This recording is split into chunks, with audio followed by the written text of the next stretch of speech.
Rizky Ridho layak bermain di Eropa bersama Bung Goldin. Mari kita bahas. Rizky Ridho itu menurut Bung Goldin secara kemampuan, secara kedewasaan, secara permainan, secara kepemimpinan memang layak bermain di Eropa. Karena itu dikuatkan oleh dukungan-dukungan para pemain timnas juga seperti J.I. Kemudian juga Sandy Walsh mengatakan, siapa yang paling bikin kamu nyaman di timnas Indonesia ketika bermain? Rizky Ridho, karena dia memberikan rasa tenang di lini belakang. Kemudian J.I. baru-baru ini mengatakan bahwa jika Rizky Ridho berniat bermain di Eropa, dia merekomendasikan bermain di Venezia karena di Venezia sendiri ternyata pemain belakangnya itu banyak yang mengalami cedera. Rizky Ridho pantas menurut J.I. bermain di Venezia. Memang kalau misalkan secara permainan Rizky Ridho ini menurut saya adalah produk dari pembinaan. Karena dari klub, kemudian masuk ke timnas, U17, U15, U17, kemudian U19, U23, itu adalah proses pembinaan. Walaupun memang sekarang masih banyak yang mempertanyakan, banyak pemain naturalisasi tapi pembinaan tidak begitu diperhatikan. Sebenarnya ini produknya pembinaan itu sebenarnya PSSI ini, walaupun memang belum sempurna seperti di negara-negara luar seperti mungkin Spanyol, kemudian Jerman dan lain-lain. Tapi dengan hasil ini membuktikan bahwa memang pembinaan juga memberikan dampak kepada timnas Indonesia. Karena gini loh, misalkan kita pembinaan bagus, ada 1.000 pemain, ada 2.000 pemain, tetap nanti itu akan terseleksi, tidak akan jadi semua. Yang jadi mungkin hanya 2, 3, 4, itu namanya faktor seleksi alam ya. Jadi dengan adanya Rizky Ridho di timnas Indonesia ini memang memberikan dampak yang luar biasa. Kita tahu ya, pada saat Indonesia melawan Cina, kalaupun saja Rizky Ridho bermain di menit awal, itu bisa merubah pertandingan, mungkin saja timnas Indonesia meraih kemenangan.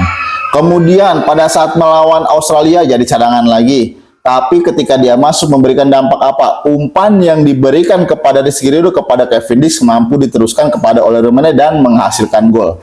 Pertandingan terakhir pada saat melawan Bahrain, dia dijadikan starter, memberikan ketenangan yang luar biasa, chemistry dengan 3 pemain antara J.I. dan juga Jason Hamdan memberikan kekuatan di lini belakang timnas Indonesia. Dampaknya apa? Ketika babak kedua baru dimulai, Rizky Ridho melakukan save yang luar biasa, brilian, sehingga timnas Indonesia gawangnya tidak kebobolan. Tentu saja ini Rizky Ridho memberikan dampak kepada timnas Indonesia. Kemudian tim seperti apa yang layak untuk Rizky Ridho bermain di Eropa? Kalau menurut Bung Goldin tidak usah muluk-muluk, misalkan di Liga Italia, main di Serie B tidak masalah. Kemudian main di Belanda, main di Serie B-nya nggak masalah. Yang penting apa? Dia bisa membuktikan di sana sebagai batu loncatan untuk dia nanti memamerkan skill, memamerkan kemampuannya agar bisa dilirik oleh klub-klub besar.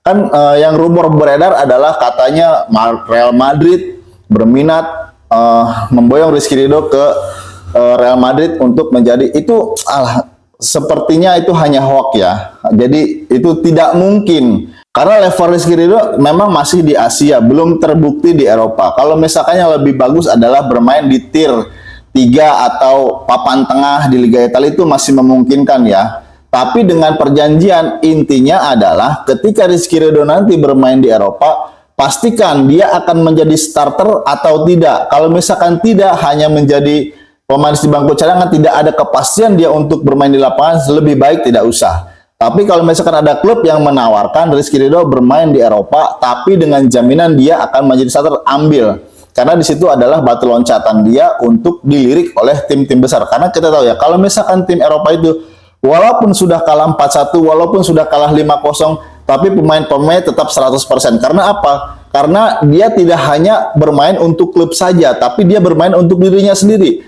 Contoh misalkan kalau statistik dia bagus di tiap pertandingan, maka tim-tim lain akan melihat CV itu sebagai acuan untuk tim itu memboyong seorang pemain. Karena dengan CV itu juga menentukan harga pasar pemain itu nanti mahal atau murah atau cocok atau tidak di satu klub itu. Jadi itu menurut saya, kalau misalkan ujuk-ujuk langsung ke Real Madrid, itu rasanya tidak mungkin. Tidak akan jadi apa-apa dia di sana. Tapi kalau misalkan dia ke klub kecil dulu, dia membuktikan kemampuannya seperti J.I. lah bermain di Serie B. kemudian dia lolos ke Serie A dan bermain baik di Serie A, maka disitulah klub-klub akan menawar dia lebih mahal, dan klub yang menawar pun lebih bergengsi, lebih memiliki dana, dan lebih berpeluang untuk dia bermain secara reguler di klub tersebut. Jadi kalau menurut saya Rizky Ridho layak tidak bermain di Eropa? Layak, karena dia memiliki kedewasaan, memiliki skill, memiliki jiwa kepemimpinan, dan memiliki segalanya untuk bermain di Eropa. Jadi kalau menurut saya, kalau ada tawaran yang bagus dari klub luar negeri, Rizky Ridho semoga bisa diterima dan semoga bisa membanggakan nama Indonesia. Salam Timnas Indonesia.